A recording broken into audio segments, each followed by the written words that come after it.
Okay, so you will have noticed as we've gone through this course, I give you lots of options. Like this scholar says this scholar has this view. Like we're going to get 5 different views on the Great Tribulation, and then we'll try to bring it to like, here's where I think a good position is. But in the first coming of Jesus, was it crystal clear how everything was going to happen? No. Was that by design? That it was cloaked in mystery? So what can you think of a New Testament verse? The Apostle Paul, what does he say? Yeah, they would have never crucified Jesus. If they knew the key to the whole plan was the crucifixion, then Satan and his cohorts would not have worked to manipulate the crucifixion. Well, guess what they're also looking to figure out? The second coming. So he's cloaking it in mystery. You and I are not going to figure it out. You're not going to get the date. Because if you can get it, guess who else can get it? But there are some things we can get, and we try to zero in on those. And those things are the things we're pulling that are tied back to the Old Testament. Then some of the stuff in the Old Testament has backstories in Second Temple Jewish literature and neighboring Mesopotamian culture, and that helps to add flavor and helps us to, wow, okay, now I see what the first century writers or writers in the 2nd century, 5th century, 7th century BC might have been thinking, because this was the cultural norms of the day. So that's what we're looking at. All right. I'm going to get a drink of water, and then we're going to jump into the Great Tribulation. If you're on the slides, it's slide 61 from last week. All right. Revelation chapter 7, verse 13, the phrase, the Great Tribulation. Then one of the elders addressed me, saying, "Who are these, clothed in white robes?" We know what white robes are. "And from where have they come?" I said to him, "Sir, you know."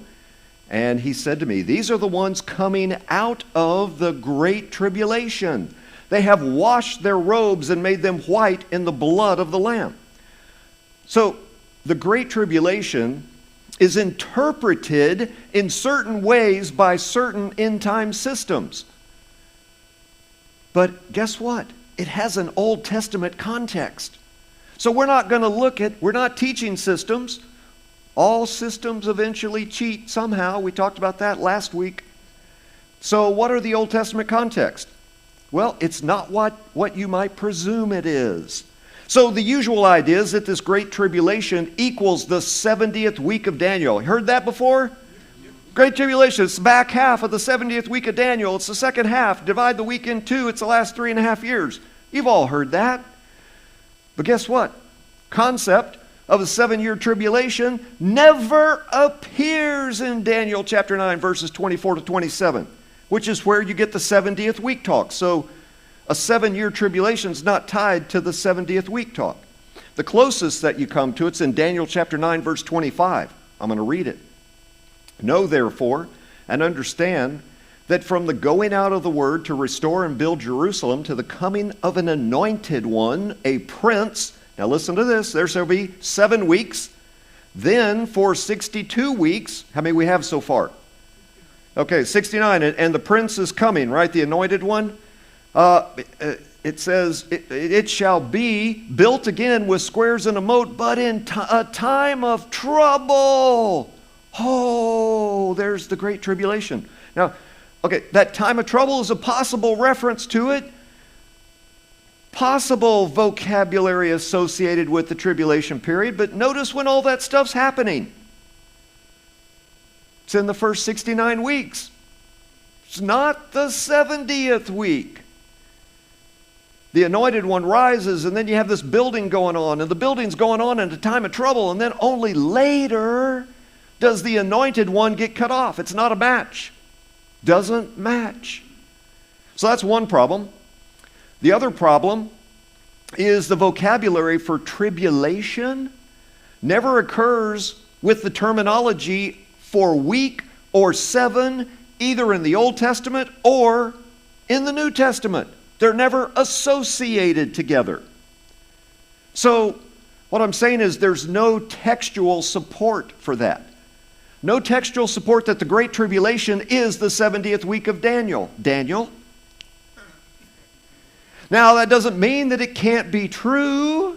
It just means we have no textual support for it. But guess what? There is an Old Testament context for the Great Tribulation language. We find that in Daniel chapter 12, verse 1. So, Revelation 7:14 references the Great Tribulation.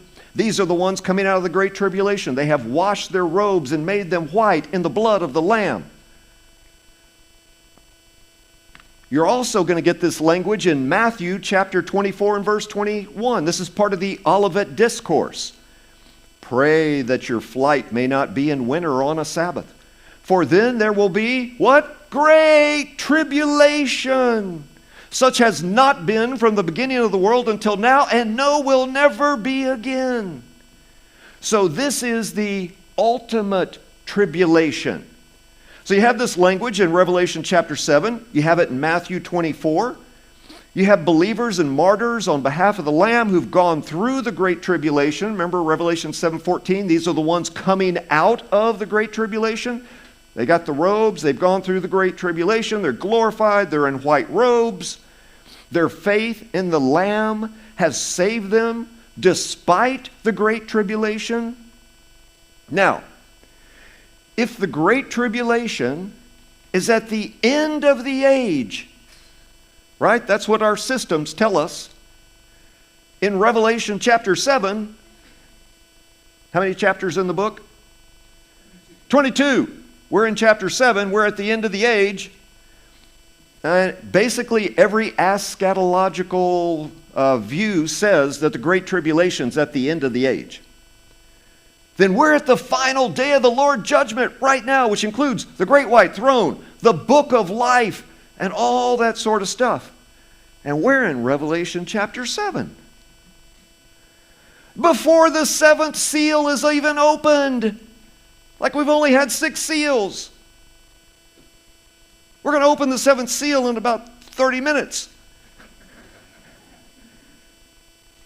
All right. So, what about the Old Testament context?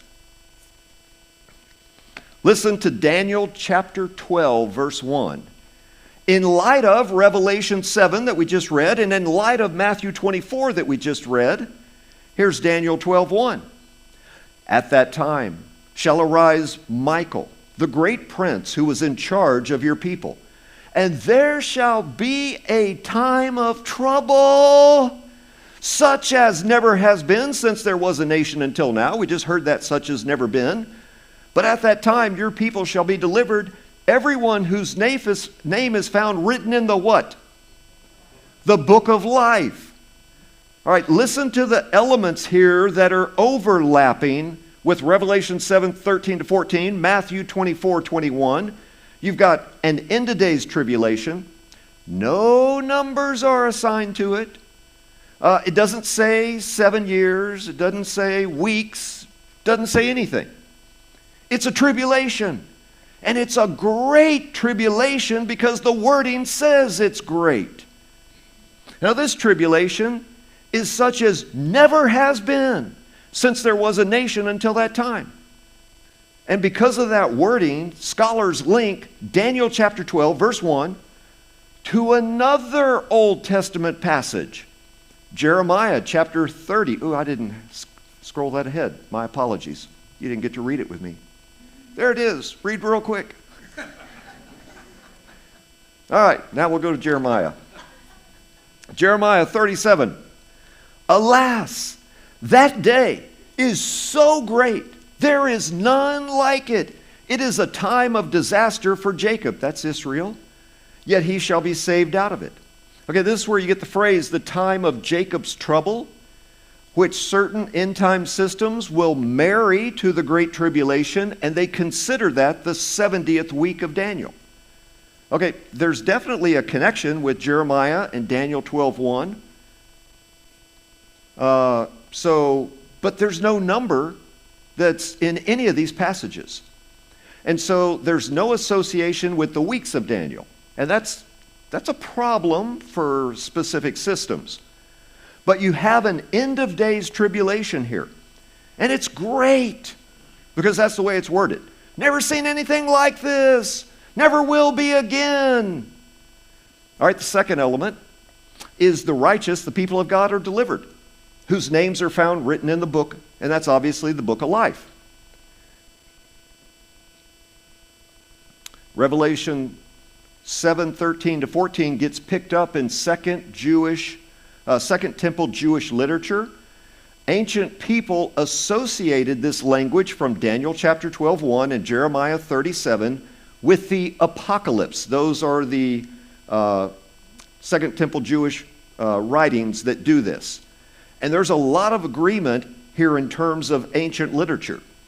Where there's disagreement is what modern end-time systems do with this and the information that gets kind of added along the way. So, Un, he writes this: since Daniel's phrase, time of trouble, was interpreted as the time of the battle against Kittim, the Westerners, in the War Scroll, okay, catch that, the War Scroll, Balcom suggests that the phrase, those who emerge from the Great Tribulation in Revelation 7:13-14, which we've read, means those who emerge victorious from the eschatological war. So it appears that while the Great Tribulation belonged to a discrete series of events in Jewish eschatological end-time expectations, now get this is still quoting the scholar here, early Christians regarded their frequent experience of persecution and opposition as part of this eschatological period of tribulation, prefiguring, or just right before the end. So they thought it was ongoing. They thought they were in it. So there are preterists. Preterists, they love this because essentially the preterist argument is that everything's wrapped up by 70 AD. Like everything's fulfilled. Okay, Beale, who is not a preterist, says Daniel chapter 12, verse 1, is acknowledged as the likely origin for the idea of the Great Tribulation. There's going to be a time of tribulations, such tribulation as has not come about from when a nation was on the earth until that time. That Daniel is that's in Daniel's mind is also apparent from the fact that the phrase Great Tribulation occurs in the New Testament outside of the book of Revelation only in Matthew 24:21, where it's part of the fuller, more explicit reference to Daniel chapter 12, verse 1. So Matthew 24, the Great Olivet Discourse, is a more explicit reference to Daniel 12 and covers it more in sync. So the War Scroll, Second Temple literature, prophesies that God will protect Israelite saints as they pass through imminent, unprecedented time of distress prophesied by Daniel chapter 12, verse 1, after which they're going to be rewarded with eternal blessing. Now, in Daniel's tribulation, the end-time opponent persecutes the saints because of their covenant loyalty to God. Remember, we talk about believing loyalty. That is a key in the Bible. Believing loyalty, covenant loyalty. Some will apostatize, and they will persecute those remaining loyal. We saw some of that in the letters to the churches, that the Jews were turning in believers, their Jewish believers, to Roman authorities, especially attempting to cause them to forsake their loyalty. Therefore, the tribulation consists of pressures to compromise faith. So what is the charge we keep getting in Revelation? Overcome, remain steadfast, be victorious. Don't turn away from your loyalty. Don't change gods. Don't leave Yahweh. Keep your faith. Be steadfast, even in the face of death. So these pressures coming both from within the church community through seductive teaching and without through overt oppression. Sometimes the persecution that comes on them is economically oriented. So the word thalipsis, tribulation in chapter 2, verse 9, and thalipsai, to afflict, in the LXX version of Leviticus 26, referring there to a famine of bread and distributing loaves by weight, which stands partly behind, now this is in Beale's mind, Revelation chapter 6, verses 5 and 6. Okay, you got the four horsemen of the apocalypse. One of them is famine. Remember that? So this is what we're doing, is we're tying all these together. They considered it ongoing in their life. We've been taught it's all in the future. Our system says it's all in the future. But they were believing it was going on then. Okay, so that's the third seal. It's the black horse. What would that mean for us?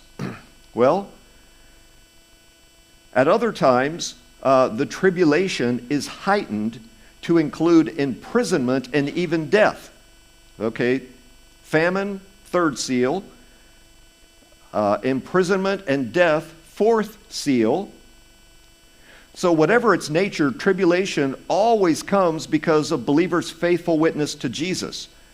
So the greatness of the tribulation in Beale's thinking is the intensity of the seduction and oppression through which believers pass. Revelation 3:10. It's an allusion to Daniel 12:1. Because you have kept my word about patient endurance in the face of opposition, famine, oppression, persecution, I will keep you from the hour of trial that is coming on the whole world to try those who dwell on the earth. Okay, so if that's an allusion to Daniel chapter 12 and verse 1, which would then be connected to Revelation chapter 7, verses 13 and 14 that we looked at the start, one could argue, now catch this, that the Great Tribulation is another not yet, already not yet.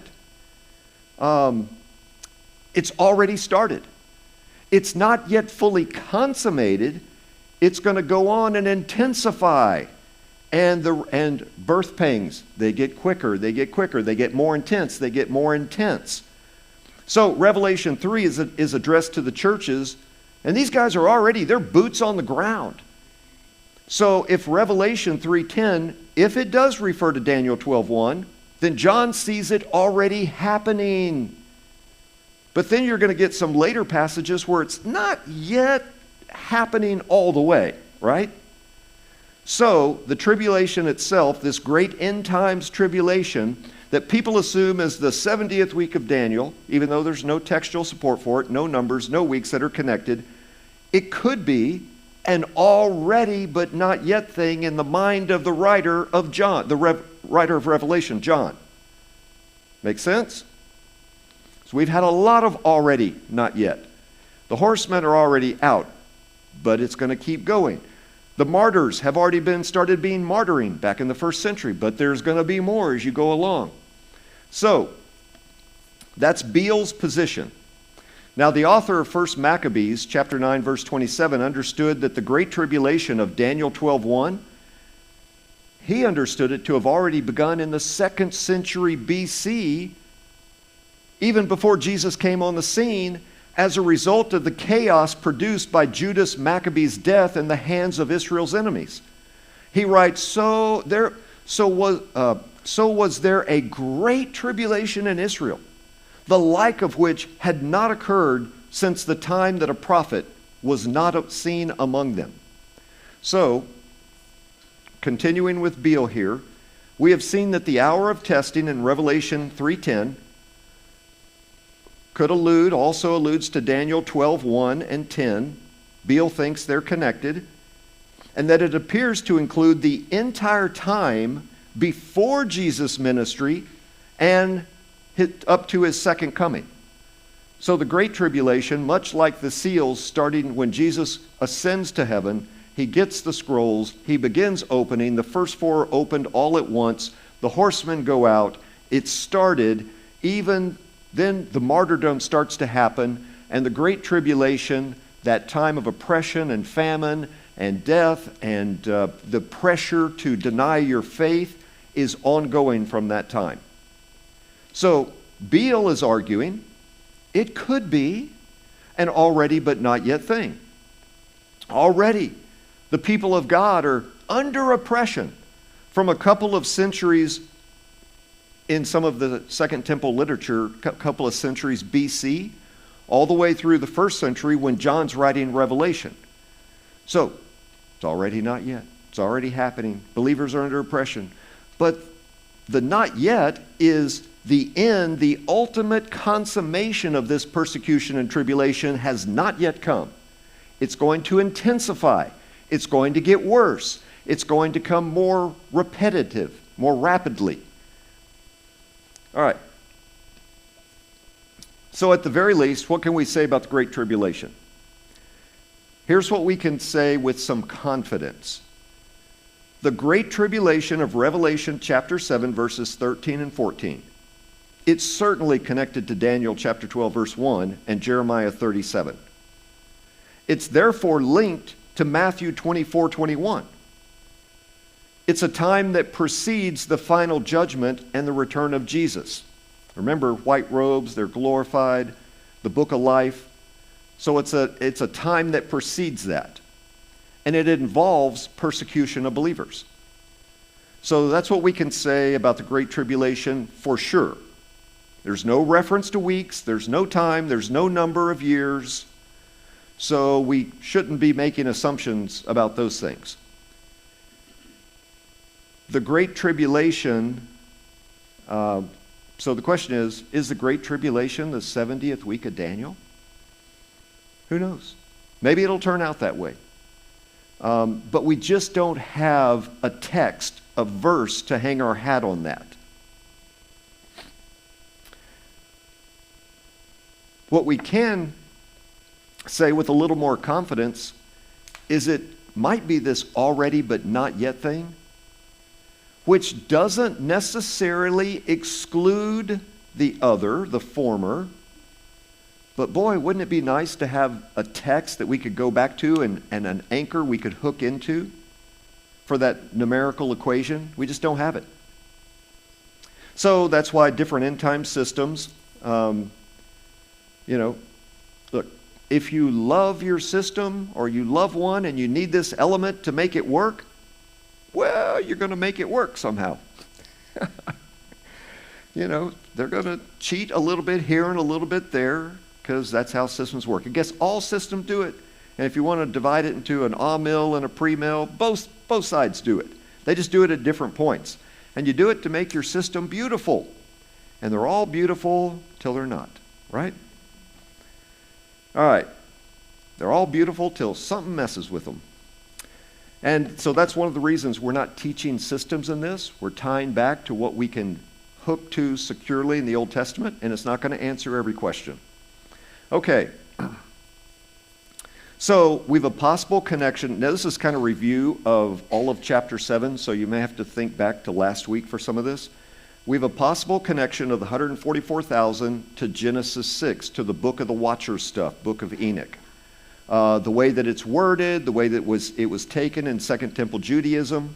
Then we've got the Danite problem. Remember what the Danite problem is? How come the tribe of Dan's not listed? And some people thought the Antichrist was coming from Dan, but the Antichrist is supposed to be Gentile, and Dan's a Jewish tribe. But then the Sea peoples could have conquered the tribe of Dan down south, migrated north, and that it's a mixed tribe, and so that's part of the problem.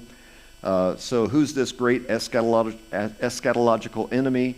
Does he have a relationship to the tribe of Dan? So there's data for that, but we just don't know for sure. All right. And then third, the Great Tribulation. All of these things have Old Testament precedents, antecedents. So here's your cookies from last week. 144,000 in Revelation 14 are the same 144,000 as Revelation 7, but they're in a heavenly vision in chapter 14. And we've talked about them being the mirror image of the watchers in Genesis 6 that cohabitate with women and produce the Nephilim. And so in Revelation 14, the 144,000 are taking the role in the vision of loyal angels, but they are 144,000 in chapter 7 on earth who resist the Antichrist at the end days. Okay, Dan, Antichrist typology, sea peoples, pollute the tribe, migrate north, do Gentile stuff, basically become a problem historically, theologically, and religiously. And the Great Tribulation, it's connected to Daniel 12:1, to Jeremiah 37, Matthew 24:21. It's just what we said a minute ago. Precedes the final judgment. The return of Jesus involves persecution of believers, and it could be an already but not yet fully. And that just means already initiated, not yet fully consummated. All right, so I'm going to take a couple of questions, and I'm going to give you a 5-minute break while I change slides and get ready for tonight's lesson. So, yes? So the 144,000. So we said there, will you guys tell me, what did we say the 144,000? Let's focus on chapter 7. So they're from the 12 tribes, they're Jewish believers. Well, that's Revelation 14. So yes, why does it cast them in Revelation 14 as virgins? So there's a military aspect of it, but there's also what would be the kind of the sexual aspect of that? Why would you want to denote that they're virgins and they're loyal and faithful as virgins? The mirror image of the sons of God, supernatural beings who did not keep their virginity, right? So that's the Genesis 6 piece.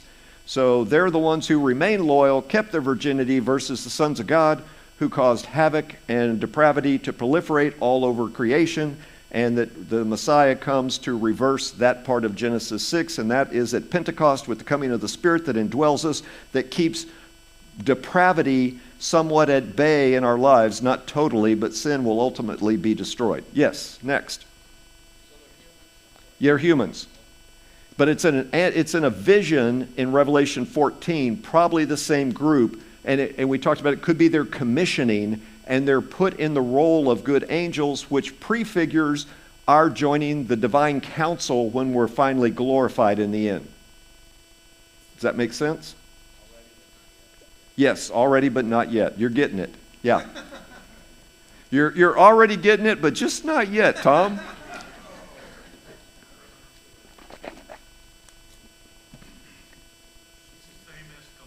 Same escalator. Going up, going down. All right, any other questions?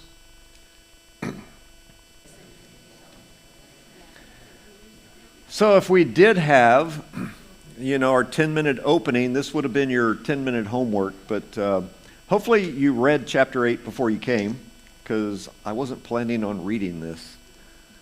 I could. How about I read it? Let me see how many slides there are. I don't want to read a whole lot. I think there's just one. All right.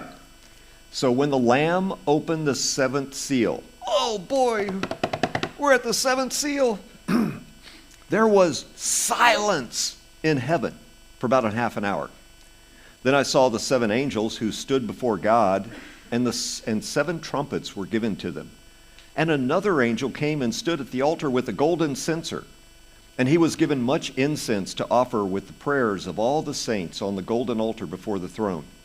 And the smoke of the incense, with the prayers of the saints, rose before God from the hand of the angel. Then the angel took the censer and filled it with fire from the altar and threw it on the earth. And there were peals of thunder, rumblings, flashings of lightning, and an earthquake. We've seen that before, right? What happens every time you get peals of thunder and rumblings and lightning and earthquake? It's on your answer key. We covered it 2 times. Read that too. How about we just get into it now and I'll go through it again. 3rd time. 3rd time's the charm, right? Yes. Yeah. 7th time. All right. Oh, there it is. I guess I should have looked ahead. I've even got it in yellow for you. There's the key things.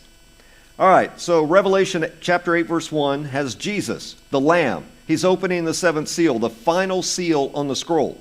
So remember, we're in a divine council scene, Revelation 4 and 5. The whole council's there, the 24 elders. The scroll isn't open until all the seals are broken. Only then can you unroll the scroll. So once the last seal is broken, now we get 6 trumpets. That's chapters 8 and 9.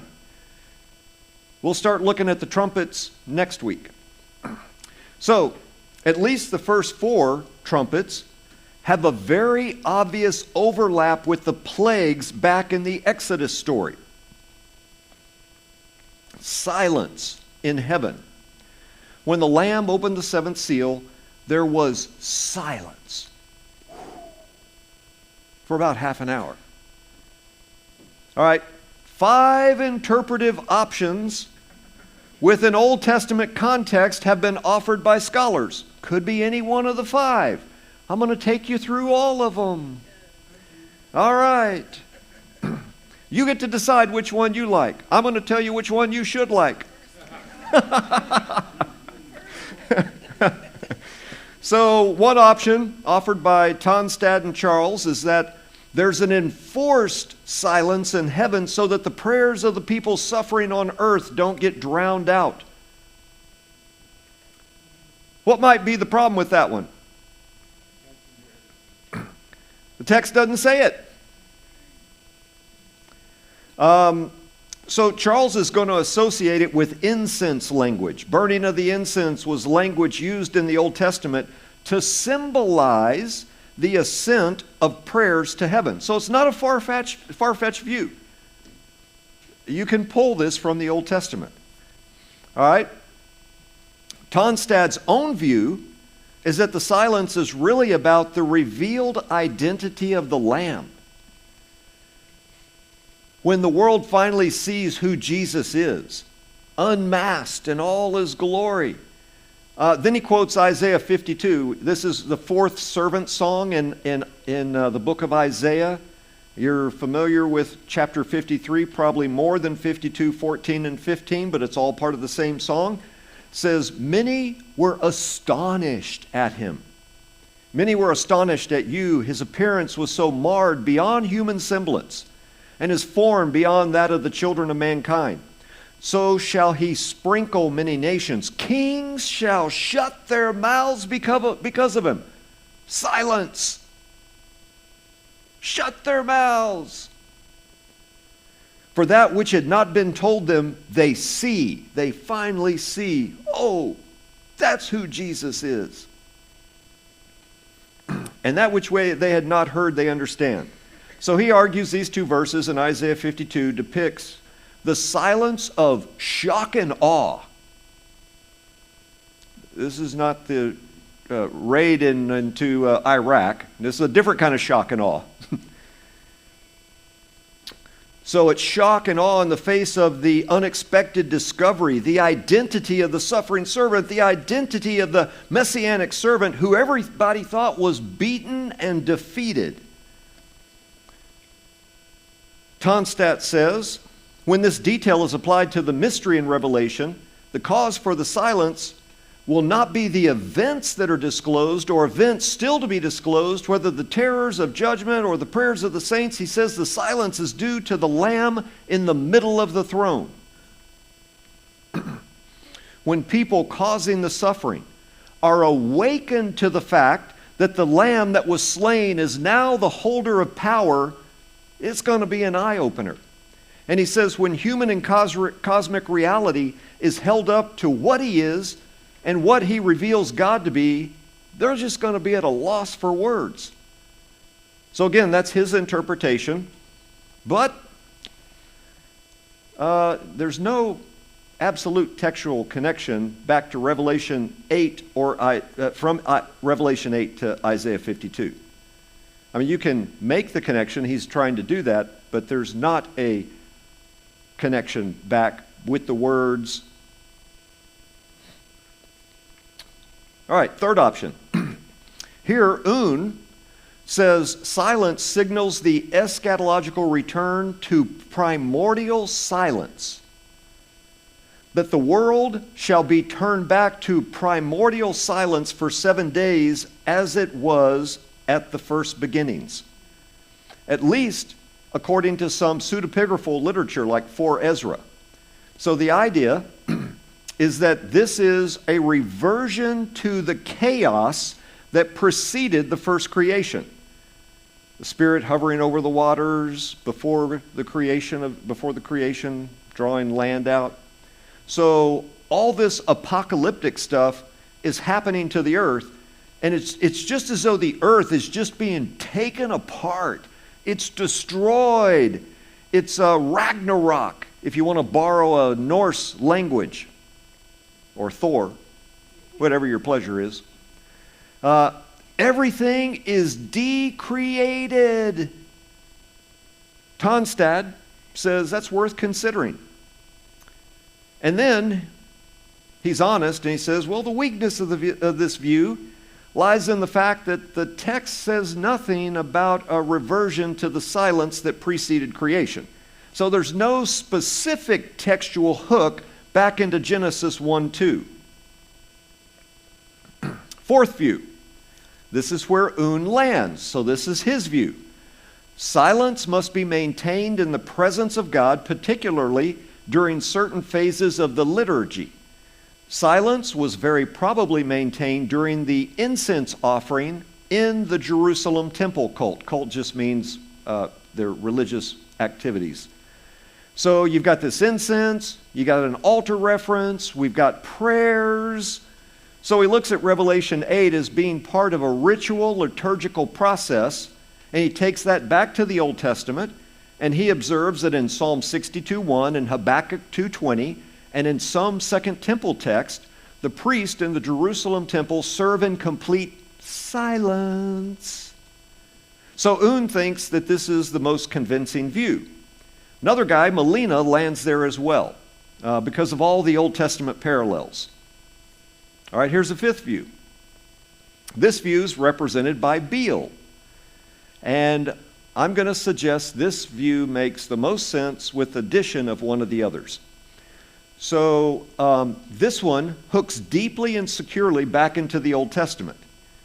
So the silence is an appalled silence at the final judgment of the world. Now, the silence doesn't happen after the judgment happens. It happens as soon as the judgment becomes known. When the seventh seal is broken and you finally get to see inside the seal, when the scroll's opened, you see what's there, and it's like,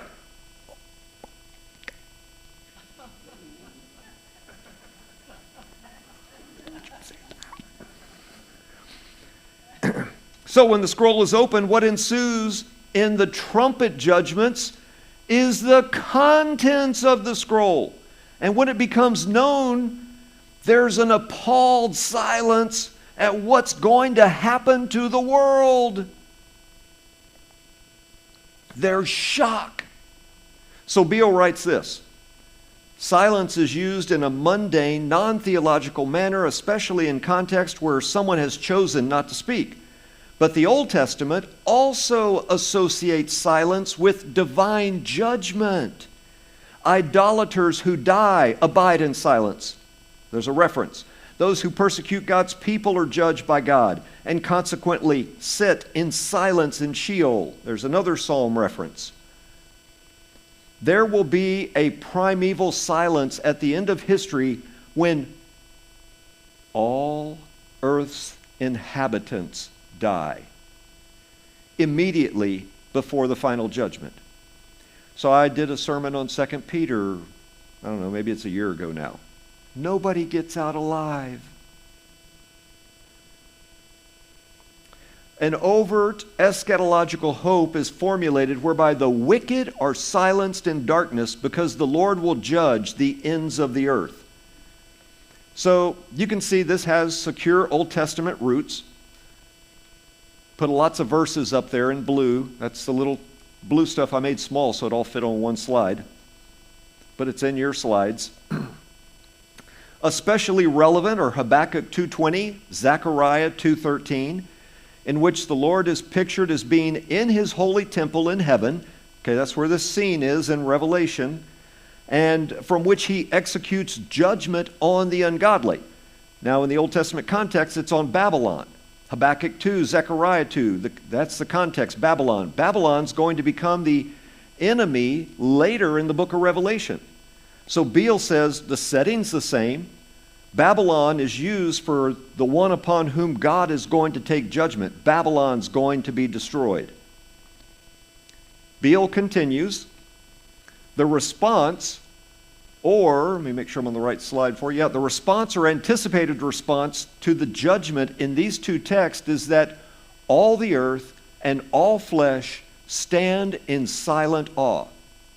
Jewish commentators affirm that the Song of Moses, remember Deuteronomy 32, we talked about that these judgments follow the Deuteronomy 32 pattern. They also Leviticus 26, Deuteronomy 28 through 32, which predominantly predicts the judgments of Israel because of idolatry caused the whole creation to respond in silence. Okay, Jewish writers said that. Deuteronomy 32 doesn't say that, but it's interesting that it loops into it in rabbinical literature. So,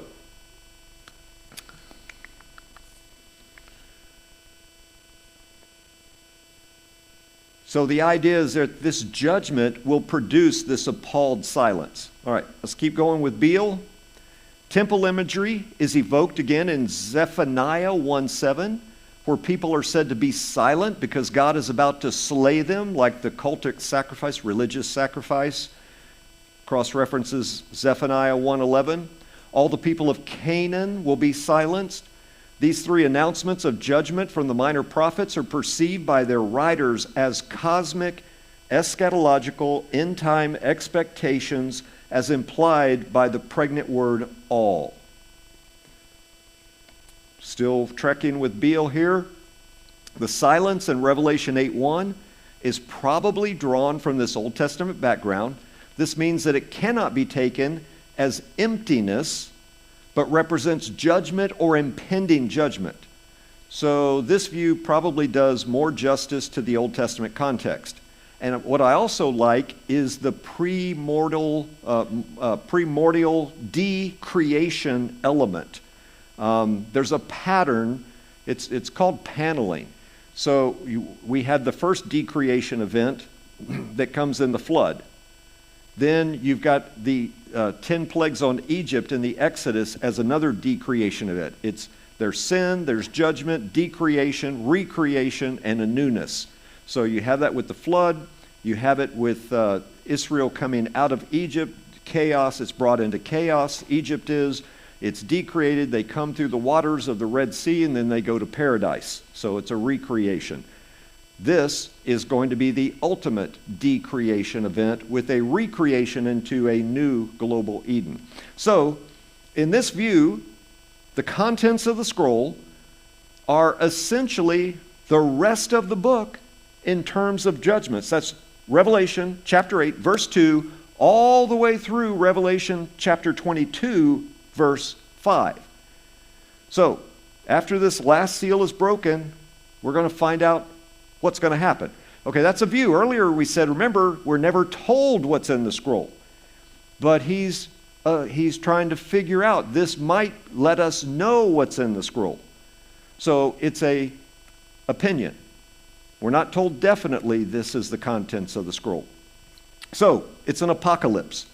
It's the day of the Lord's judgment. So once it's revealed, still tracking here with Beale, revealed what God's actually going to do, and the horror, just absolute horror of the judgment, that's what produces the silence. And then we kind of loop in this decreation idea.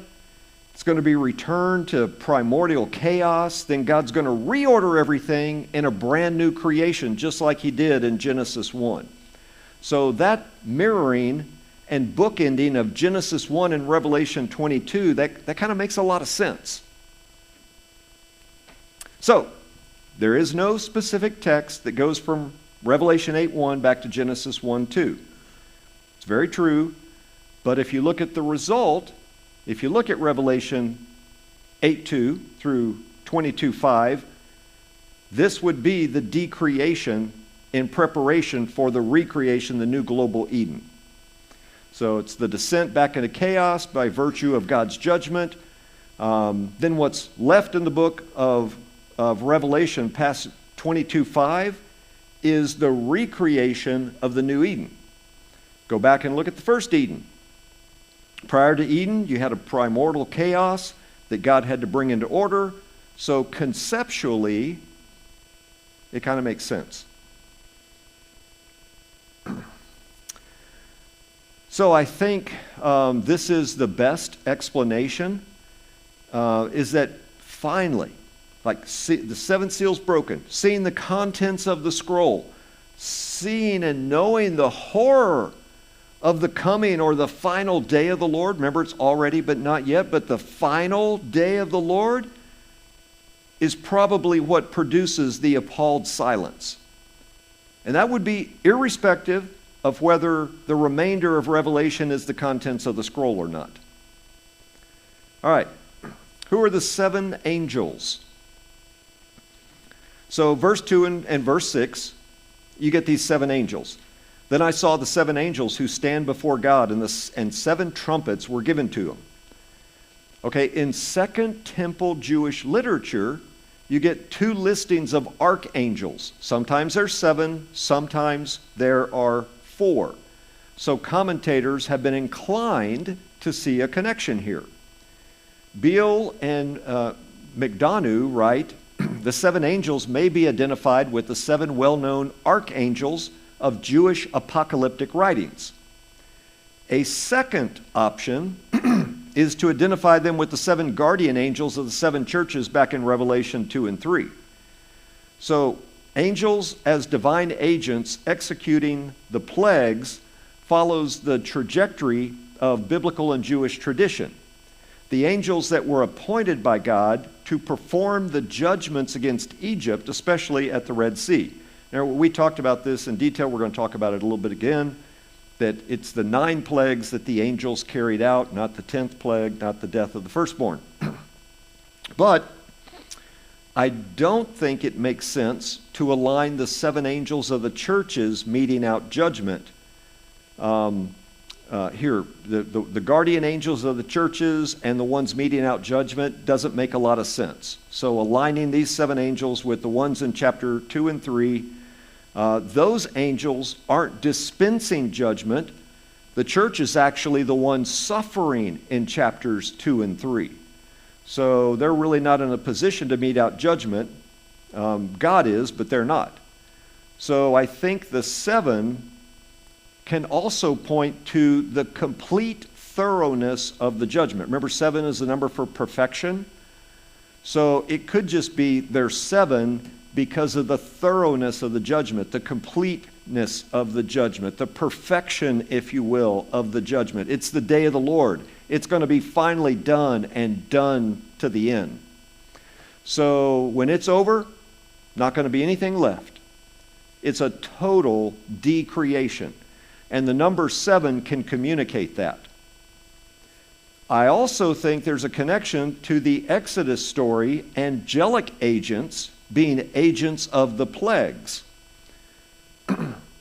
Because these first 4 trumpets clearly resemble the plagues. Here's Psalm 78. This is a reiteration of the history of Israel. So at verse 42, the Israelites did not remember God's power or the day when he redeemed them from the foe, when he performed his signs in Egypt and his marvels in the fields of Zoan. He turned their rivers into blood, so they could not drink from their streams. He sent among them the swarms of flies, which devoured them, and frogs, which destroyed them. He gave their crops to the destroying locust, and the fruit of their labor to the locust. He destroyed their vines with hail, and their sycamores with frost. He gave over their cattle to the hail, and their flocks to thunderbolts.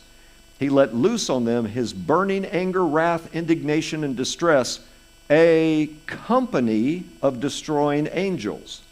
He made a path for his anger. He did not spare them from death, but he gave their lives over to the plague. Then in verse 51, it switches back to he, God, struck down the firstborn of Egypt. And should all be reviewed. We've covered this before. Psalm 78:49 does not say that the destroying angels killed the firstborn. The death of the firstborn is accomplished by the mashkit. Remember we talked about that word mashkit tied to the destroyer. It's in Chronicles, the angel of the Lord, the visible Yahweh, two powers thing. So here in Psalm 78, the mashkit, the destroyer, is God. It's the angel of the Lord. 1 Chronicles 20. We have the angel of the Lord who's God in human flesh. He's the destroyer there. He's the one who dispenses judgment in God's stead. So the destroyer is God and the destroyer is this angel. That's consistent theologically, we've already said, with the two powers in heaven, two Yahweh figures. So we don't want to get the destroyer singular confused with destroying angels plural. The angels referenced in Psalm 78 are associated with enacting the first 9 plagues. They're the agents of judgment of the first 9 plagues, but the 10th plague is the death of the firstborn. It's attributed to Yahweh as the angel. And so Beale is picking the correct trajectory here, that the destroying angels here in the book of Revelation mimic the plagues on Egypt, at least in the first 4 judgments. So Psalm 78, you've got a company of destroying angels, and I think that the best way to understand this in light of the Old Testament is that we've got a company of destroying angels just like in Egypt, the 7 trumpets, angels bringing the plagues. So the number 7 is used to denote completeness of it and utter decreation, because this is the final day of the Lord. All right. Smoke of incense of the prayers of the saints. Verse 3. And another angel came and stood at the altar with a golden censer. And he was given much incense to offer with the prayers of all the saints on the golden altar before the throne. And the smoke of the incense with the prayers of the saints rose before God from the hand of the angel. So we've got the smoke of the incense, we've got the prayers of the saints. It rose before God from the hand of the angel. And Beale and McDonough write, prayer as incense in the Old Testament connotes prayers accepted by God. Divine acceptance was also indicated by fragrant smoke of incense in Old Testament temple, in the temple. So incense was added to the burning of the sacrifice in order to make it acceptable to God, such as on the Day of Atonement. So the priest will take his censer full of coals of fire. He's going to take it off of the altar, which is before the Lord, and he will fill his hands with the incense, and he'll put the incense on the fire before the Lord, and the smoke of the incense will cover the mercy seat, and the Lord is above the mercy seat in the temple. So here's the point. The Lord hears the prayers of his priestly people who are priests in the book of Revelation. Really, this is a question. Who are the priests in the book of Revelation? They're believers. The believers in the book of Revelation are the ones who are being martyred. They're the ones who are suffering. Remember, you've got the martyrs under the throne, how long, and their prayers are rising. So back to Beale and McDonough, and the Lord answers those prayers with devastating judgment. Consequently, the Leviticus and Exodus portrayals serve as analogical precursors for Revelation 8:4. I don't want to talk about the Day of Atonement. There's a specific reference to the Day of Atonement. So let's think about that imagery here. After Revelation 8:2, up to Revelation 22:5, the question is that the content of the scroll? It's all apocalyptic judgment. So the world's going to be decreated. Then it's going to be recreated again into a new Eden, just like what happened in Genesis. There was a chaotic beginning, a chaos. God brings order to the chaos, and he produces a habitable world for humans. And then we get the Garden of Eden. So basically, we've got the same process going on here. So why loop in the Day of Atonement?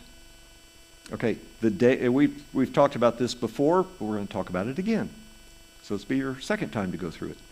And we'll do it 5 more times, and then we'll get to 7 for Larry. All right, so the Day of Atonement is not about forgiveness of sins. You're not atoning for sins. It's about cleansing sacred space. It's not about moral purity, it's about ritual purity. The Day of Atonement is hitting the reset button on the tabernacle or the tent of meeting or the temple. It's taking it to a new pristine condition to be useful for another year. So remember the sacrifice that occurs at the Day of Atonement. Aaron kills a bull because that's going to purge him of defilement. So he puts it on his big toe and his ears, a couple of places. He enters the Holy of Holies, which is sacred space made fit for Yahweh to dwell in. And he's going to sprinkle blood on the mercy seat. Okay, mercy seat is where His presence is. That's his throne. It's where his feet come down. 2 goats are then taken. One is sacrificed, and the blood is never sprinkled upon the Israelite people corporately. So the blood of the sacrifice isn't sprinkled on the people. The blood is sprinkled on the tabernacle, the holy objects, including the mercy seat. So why? Why is it the blood put on the furniture and not the people? It's to decontaminate the furniture, to purge them, to essentially restore them to pristine condition, as they were at the beginning of the construction when all these objects were created in the whole Levitical system, when they were first instituted by God. So the Day of Atonement is a reset button for the tent of meeting, for the tabernacle, for the temple. And if you look at it that way, then it makes sense here to have the Day of Atonement specifically referenced in Revelation chapter 8. Because we've just been talking about decreation, and then we're going to recreate, reset. It's as if to say, okay, God has heard the prayers of his suffering people, and he's going to deal chaos a final death blow. The wicked are going to be decreated. In fact, the whole earth is going to be decreated. It's going to be purged, and it's going to be restored to pristine condition. And all those who make it to the other side, the new global Eden, are going to be the righteous. They're going to be the Lord's. Everyone else, this is the end of the road.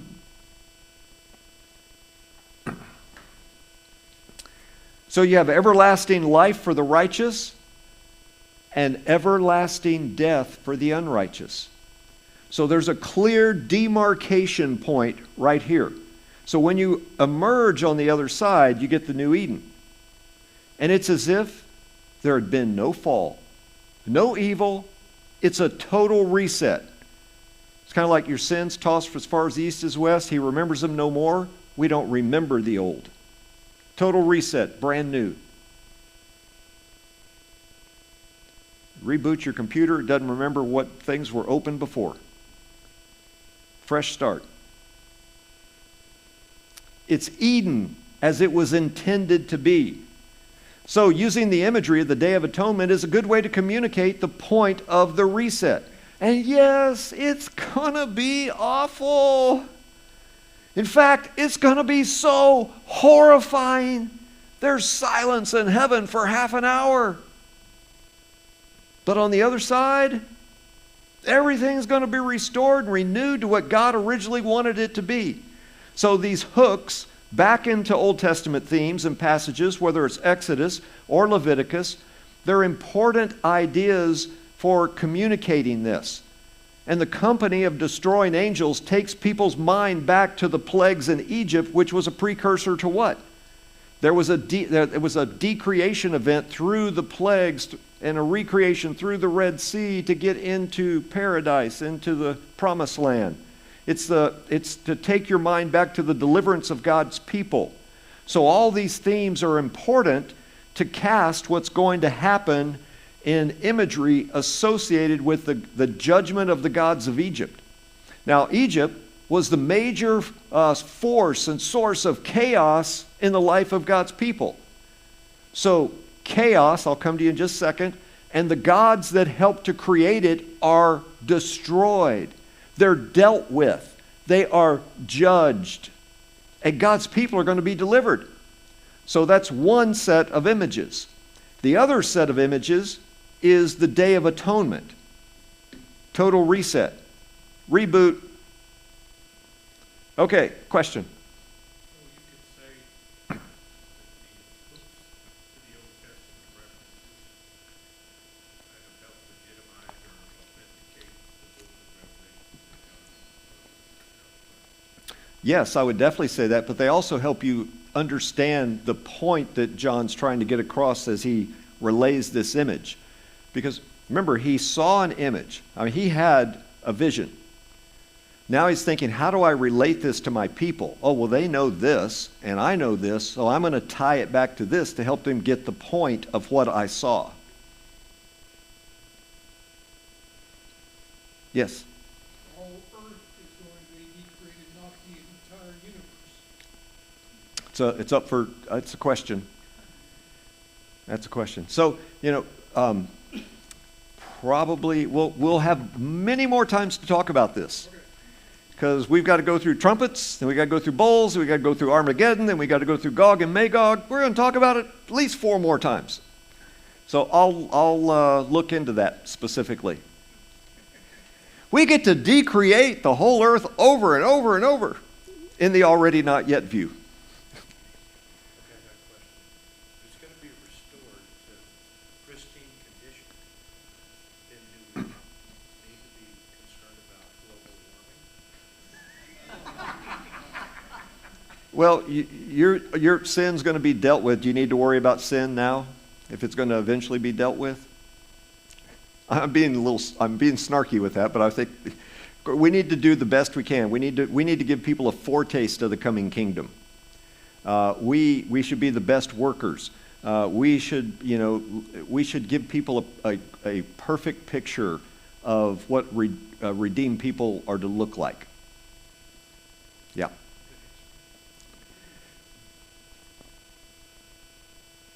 Okay, so in other words, we should be good stewards, right?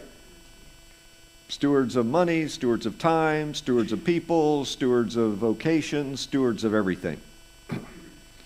Okay, let's keep going. Peals of thunder, rumblings, flashings of lightning, and an earthquake. So that brings us to verse 5. Then the angel took the censer and filled it with fire from the altar and threw it on the earth, and there were peals of thunder, rumbling, flashings of lightning, and an earthquake. Okay, that language ought to be familiar. Beale and McDonough write, this is the last judgment. The fire results in thunders and sounds and lightning and quaking, which is an almost identical expression for a description of consummate judgment in Revelation 11:19 and 16:18. Well, guess what those are going to be? You don't have to look at them. Can you just guess? 7th trumpet, 7th bowl. I don't even have to look. I can just tell you that's what it's going to be. I'm guessing, but I'm pretty sure it's accurate. Identical expressions, right? Is it linear chronology or is it recycling, retelling the same story over and over different ways? Remember, are you a splitter or harmonizer? I was in Prague when you guys made that decision. I don't know where you landed. How many landed at splitters? Let's see a hand. Okay, how many landed at harmonizers? All right, okay. Some didn't land at all. You're still up in the air. It's good. I expect that from Lee. Yeah. He wants to hold out. He wants to, how long do I have to make a decision? I'm going to hold out till the last minute.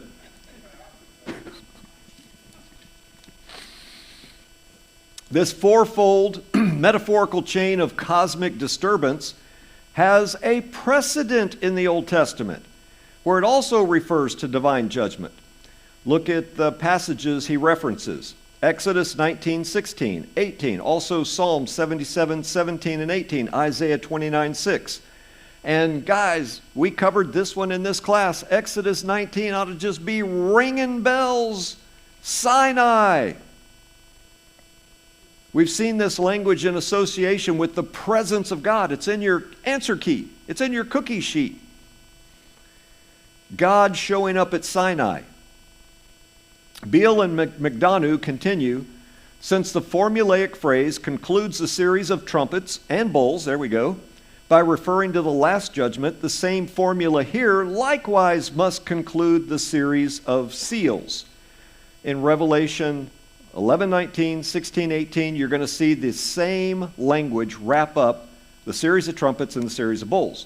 So what Beale and McDonough are saying is it's here because it concludes the series of the judgments. Seals in this case. So when the seals are done, you get thunder, you get lightning, you get quaking language. When the next series is done, you get thunder, you get lightning, you get quaking language. When the third series is done, you get thunder and lightning and quaking.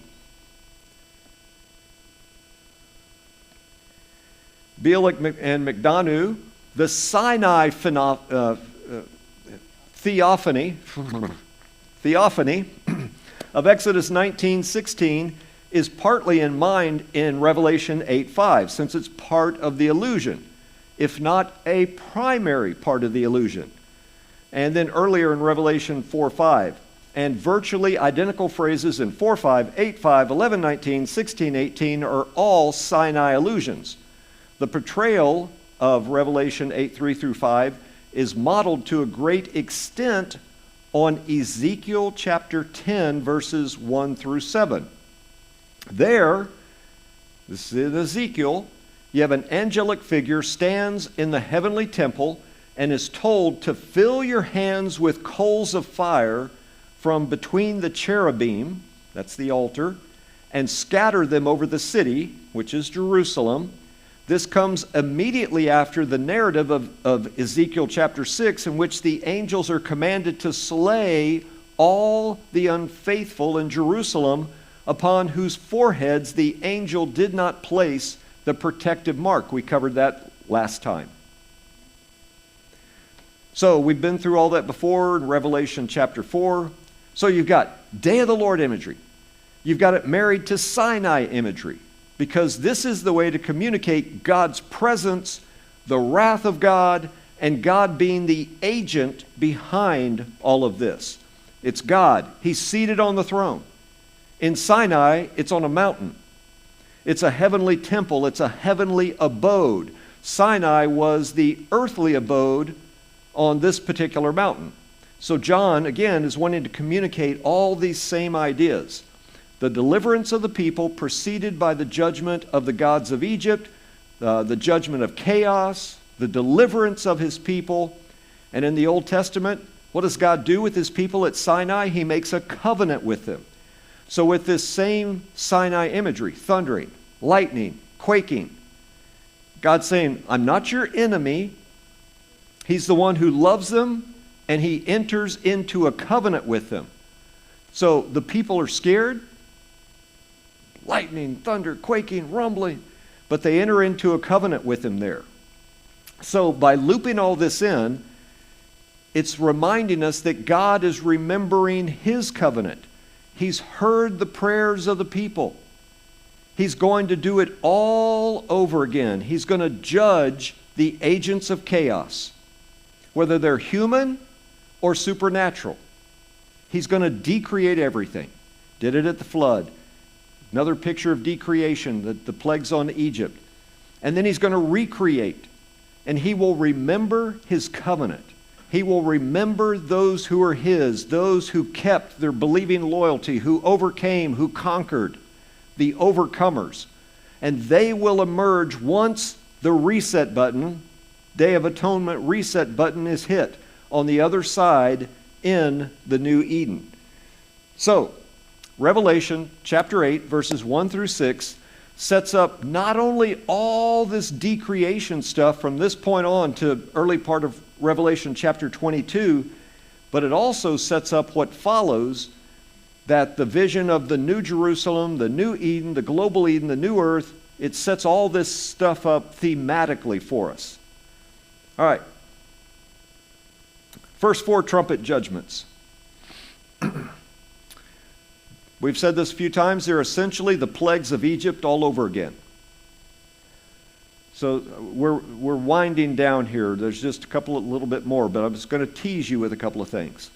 But chapter 9, the 5th trumpet, is oriented by the fall of Halel ben Shakar, the shining one, the Lucifer figure.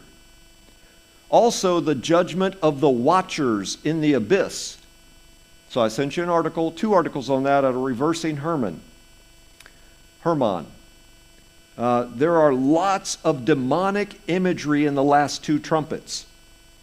So lots of supernatural cosmic powers of darkness imagery in the last 2. First 4, it's the plagues of Egypt. The next 2, supernatural darkness, powers of darkness. And these characters that come out of the abyss, who are they and what do they do? All right, we'll get to that next week. Silence in heaven. Okay, these are suggested options that we went through at the first part of chapter 8. There is no textual support for them that's crystal clear. So it could be the prayers of the saints are heard, or the revelation of who the suffering servant is. That's Isaiah 52 and 3, which is he's the resurrected lamb, or it's a return to primordial silence before creation with a little bit of textual support, which is kind of why we want to hang on to that one a tiny bit. And then it could be ritual liturgical ceremony. So silence in heaven that does have more textual supports is the appalled silence at learning the impending final judgment, God's day of the Lord judgment that decreate the whole world before recreating a new Eden. So when you finally see what's coming,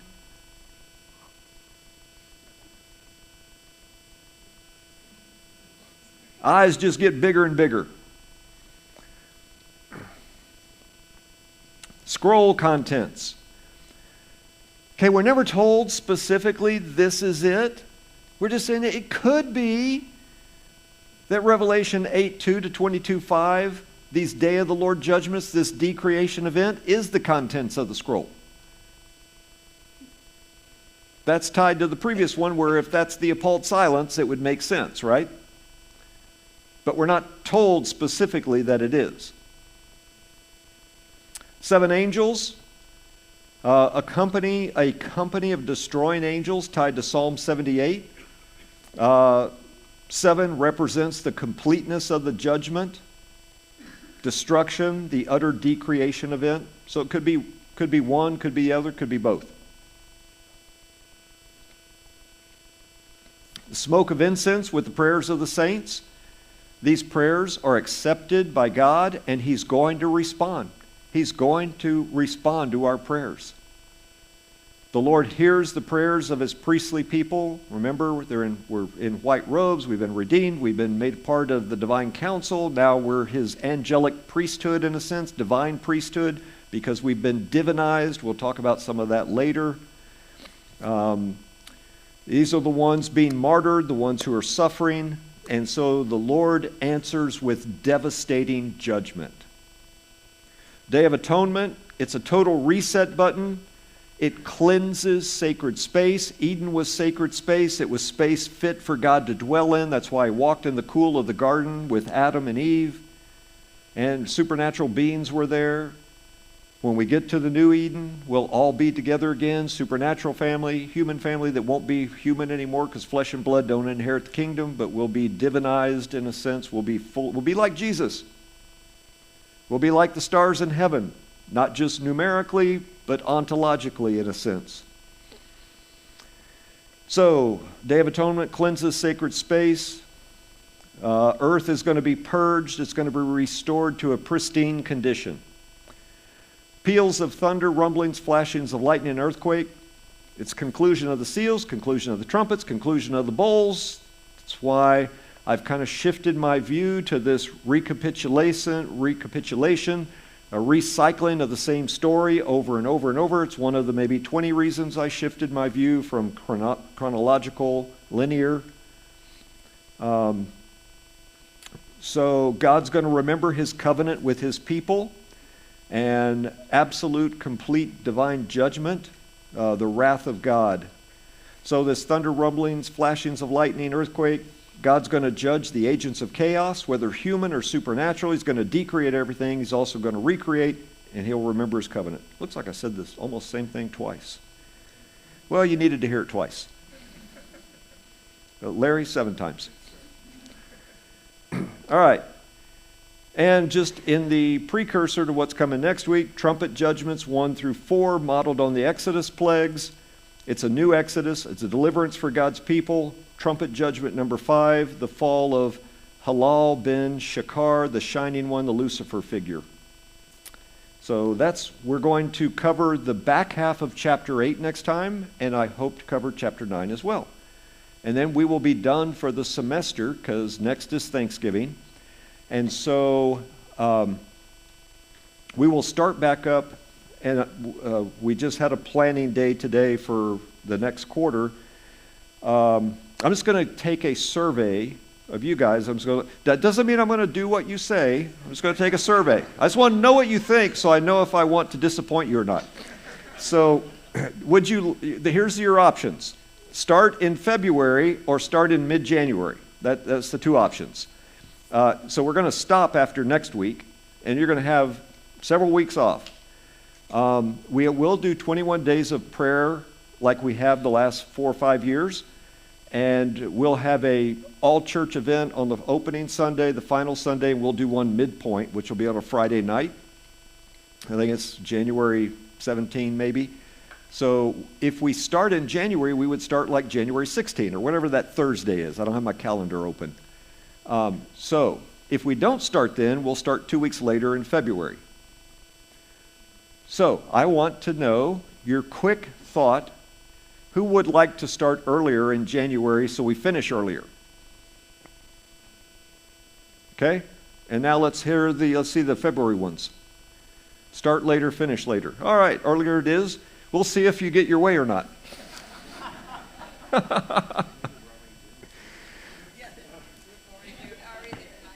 Yes. I would actually like to start earlier. I'd like to just keep going right through Thanksgiving and Christmas, and yeah. All right, so we are going to finish early because I don't think you're going to have 15 questions. But if you do have a question, we got time, and you're going to get out early to make up for the times I've made you stay late. Question? Yes, Steve. I know.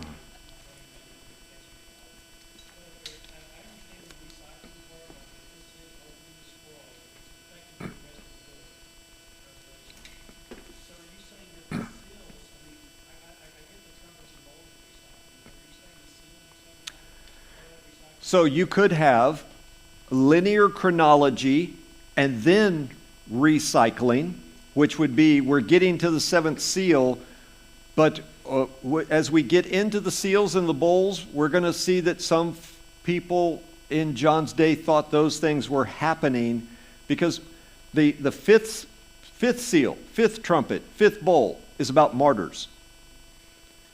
The 6th and the 6th and the 6th are all about the dissolution of heavenly, the elements, kind of. But we've said the mountains represent a nation like Babylon. We've said the stars falling. It's not physical stars. It's not something NASA's going to shoot a missile and break it. It's supernatural beings. So you could read it either way and have some justification for either way.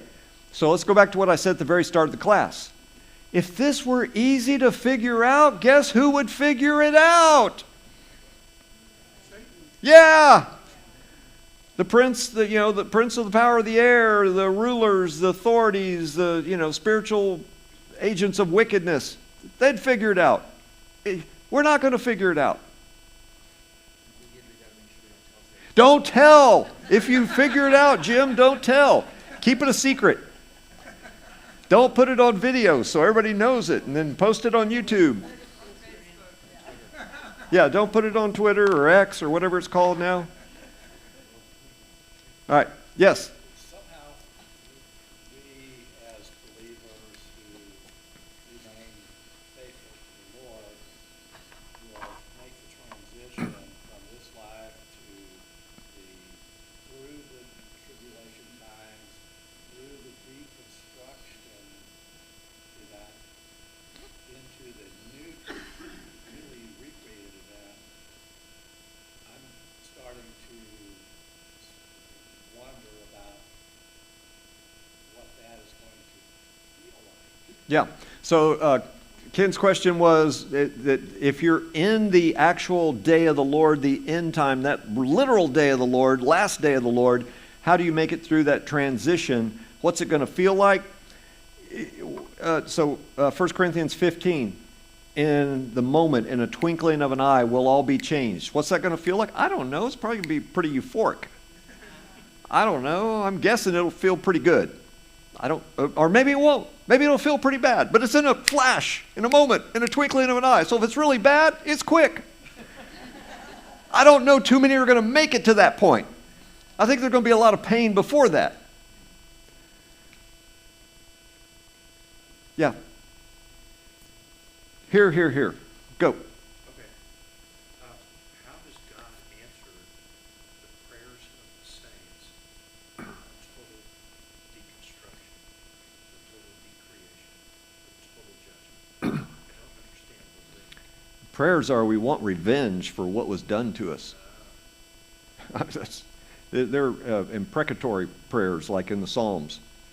Kill my enemies. Yeah, next.